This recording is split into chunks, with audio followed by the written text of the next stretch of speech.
The vast majority of more than 90 countries attending a Swiss summit on peace for Ukraine supported its final declaration as it concluded on Sunday. Initiated by Ukrainian President Vladimir Zelensky, the two-day summit at the Swiss Alpine resort of Burgenstock aimed to find a consensus on how to end the war in Ukraine.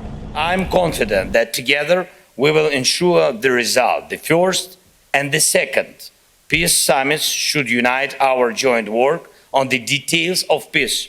Many Western leaders voiced condemnation of Russia's invasion and rejected President Vladimir Putin's demands for parts of Ukraine as a condition for peace.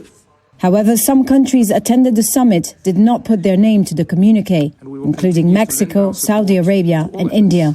There was no clarity on whether future talks would involve Russia. Swiss President Viola Amherd. A lasting solution must involve both parties. Excellencies, ladies and gentlemen, the discussions over the past 2 days have shown that there are different points of view. All the more important is our understanding that the path towards peace in Ukraine must be pursued on the basis of international law and, in particular, the United Nations Charter.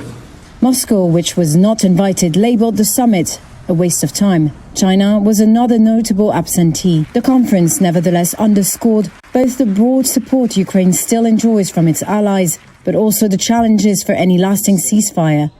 A draft of the final declaration seen by Reuters refers to Russia's invasion as a war, a label Moscow rejects. It calls for Ukraine's control over the Zaporizhzhia nuclear plant and its Azov seaports to be restored and for Ukraine's territorial integrity to be respected.